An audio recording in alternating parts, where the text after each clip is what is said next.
Lords of the Fallen has officially gone gold, which means the development for the game is finished and only polished, and hopefully making some changes from the feedback they've received from the community, in particular when it comes to the sounds and feel of the combat remain.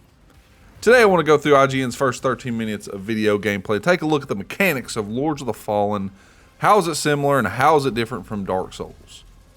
Quick shout out to everyone who's watched, liked, and commented on my video on the starting classes. I really appreciate the support and the feedback. If you haven't gotten a chance to see it, there will be a link to it in the description.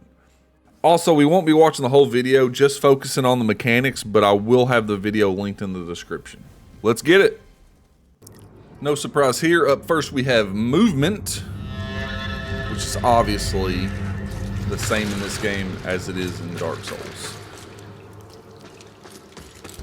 Moving on to our attacks. The attacks are also the same in this as they are in Dark Souls. RB-RT or R1-R2. I do feel like that two-handed attack right there landed very nicely. It was a two-handed heavy, I think. Moving on to target lock, which it is also the same. I do have to say, for Lords of the Fallen, I enjoy having the poise meter. The little yellow meter around the lock-on to show you when you can stagger enemies. Up next we're going to have sprinting, which I like this a lot better. You hit the left stick to sprint, and then you can hit A to jump, which I feel like is a lot more user-friendly than in Dark Souls. Dash and roll. So this is kind of set up like Bloodborne. When you're locked onto an enemy, you kind of dash around them with B, but if you double tap, you'll roll. So that is very Bloodborne-y, which is cool. We'll take it.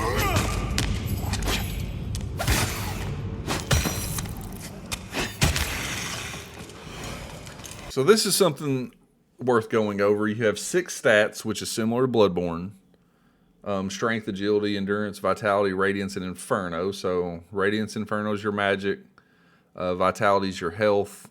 Endurance is your stamina, and overall defense, I'm assuming. Agility is going to be like your dexterity, and strength is obviously strength. So over here you have damage mitigation and then resistances. Smite, kind of curious what that is. Bleed, burn, ignite. Burn and ignite seems very similar. Then frostbite and poison. So also showing a medium equipment load. So not bad there. Like the menus, the menu is very Dark Soulsy. Ranged combat. Press up on the D-pad, ranged combat mode. Press left trigger or L2. Use the equipped long-range weapon or sorcery catalyst. Keep left trigger pressed to stay in range mode. While in range mode, the quick access menu shows how to switch ammunition types or use different spells. So that's how you equip the different spells and choose which one you want to use. And then I believe you would use R2 or right trigger to actually use the spell. All ranged attacks consume either ammunition or mana. Different ammunition types and spells have different costs. So this is something that I am looking forward to. You know, in the original Souls games, you could hold up to 99 arrows, and if you overstocked, it would go into other inventory. Then each time you rest at a bonfire, it replenished those arrows. At least I know for a fact that's how it worked in Dark Souls 3. But it looks like here you have a set number. It'll be interesting on how you increase that. And then down here for magic, you have a blue mana bar. Something else that will be interesting is this refillable? Do you have something like an Ashen Flask from Dark Souls 3? You have an Estus Flask, which heals you, and then your Ashen Flask would heal your FP. So it'll be interesting to see if this game has some type of mechanic like that. I would assume it does. I hope this isn't just like a one-time bar in between rest points. 154 damage is solid for a bow. Now that could be the fact that it's early game, but it would be absolutely awesome if bows were actually usable for like the long term in the game. Moths indicate points of interest in Umbral. Select an Umbral lamp and down to raise it with left trigger or L2 to peer into Umbral. I do like this mechanic on the dual worlds. I think that's going to be pretty awesome.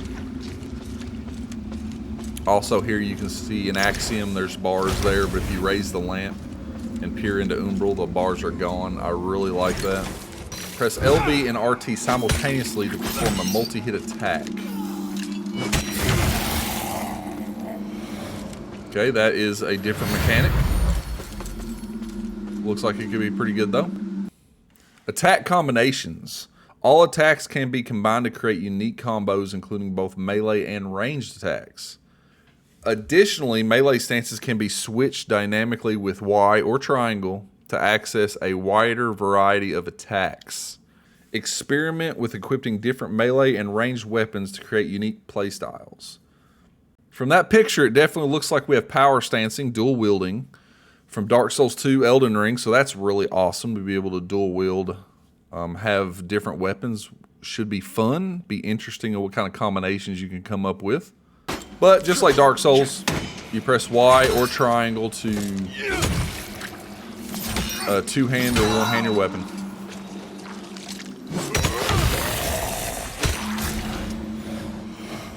Up next we have healing. The blank, because I cannot pronounce it, is your primary healing tool and recharges automatically upon reviving. It can be accessed in the quick access items and activated using X or square. Cycle through your quick access items with left and right, which is different than the Dark Souls games. You would just hit down until you got to the item you wanted to use, and use the selected one with X or square. I actually like this better than the Dark Souls version, just because you can see what's left or right, where on Dark Souls you have to kind of know what order you have your items and know how many times you got to press to get to what you need. Not that it was ever an issue, but it's just interesting. I just feel like it's a good change and is going to be pretty user-friendly, so I like that. You can assign any consumable to your quick access items via your inventory. So it looks like you can assign 5 of them, and you'll have 3 on your screen at all times. So that's pretty good. I like it. Umbral rifting. Select your Umbral lamp with down and raise it with left trigger or L2. Rift by holding X to transition to Umbral. So that's where you kill yourself, right? Beware, as you can only exist in Umbral at specific points. So this is a mechanic that is really cool. I talked about it a second ago with the bars, but you know, there's no way across this ledge. But if you peer into Umbral with the lamp, you have a way across. Now, I'm not really sure if he had to kill himself here. I'm assuming not. Soul Flay obstacles. Some objects in Umbral are marked with an icon. Press left stick to lock onto them. Select your Umbral lamp with down and raise it with left trigger L2. And Soul Flay the target with right trigger or R2. Okay. So they must have had to go to Umbral to Soul Flay this enemy to get by.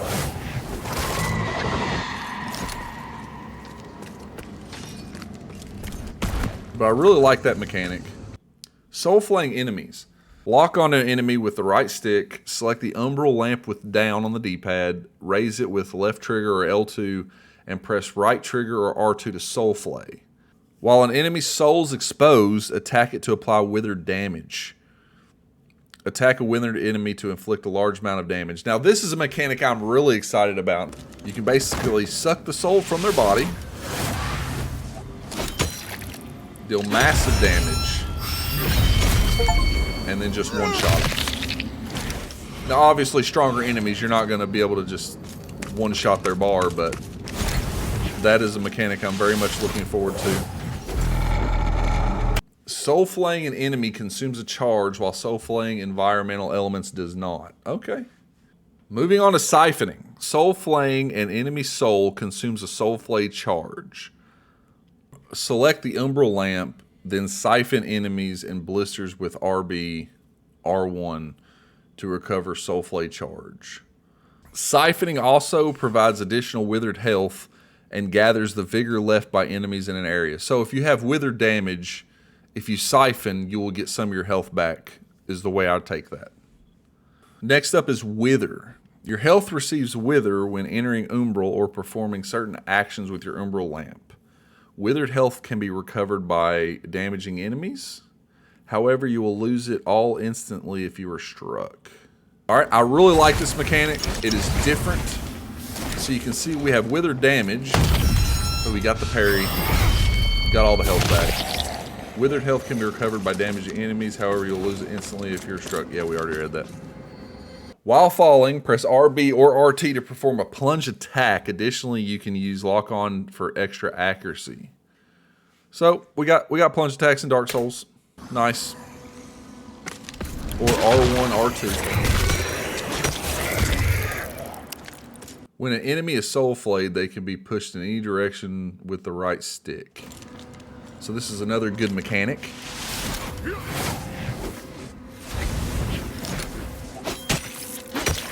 can pull them to you, or you can set them up where they're going to fall off the edge. That's pretty sweet. All right, let's talk about dread. Prolonged periods in Umbral make your presence increasingly known to its inhabitants. The longer you spend in Umbral, the more dangerous the beings who hunt you. This is another unique trait to this game that I'm really excited for. It'd be really fun to see how long you can spend in Umbral before you get killed. And the longer you spend in Umbral, the more experience you gain.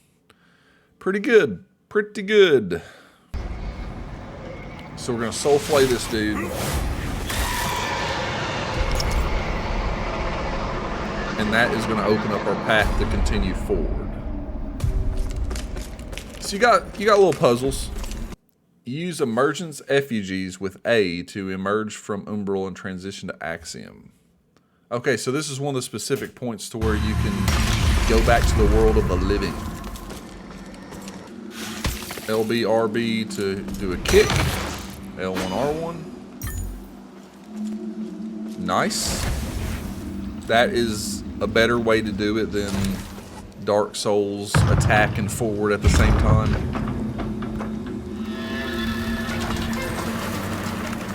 It'll be harder to do any accidental kicks in this game than it was in Dark Souls 3.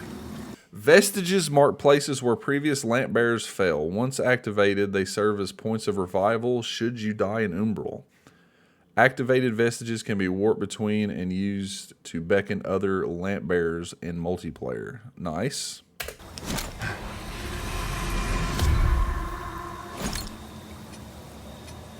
Quick look at the level up menu. This looks to be a map of Mornstead. All the red beacons look to be your path, your direction you're supposed to go in to progress the story. Nice quick look at the map. Looks like block's up next. Block by holding LB or L1, but beware, blocking enemy attacks withers your health. What?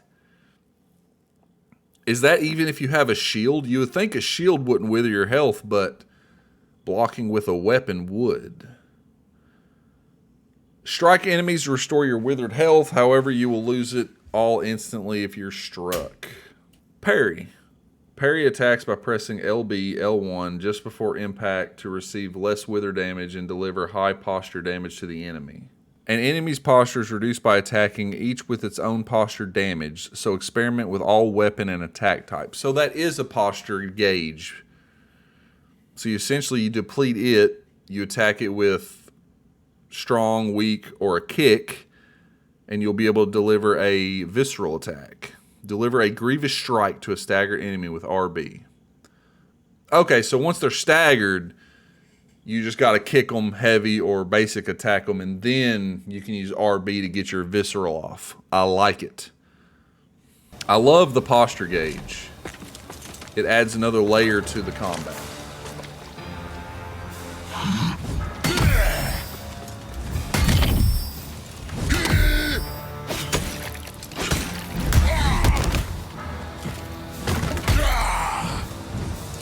It doesn't look like it refills either.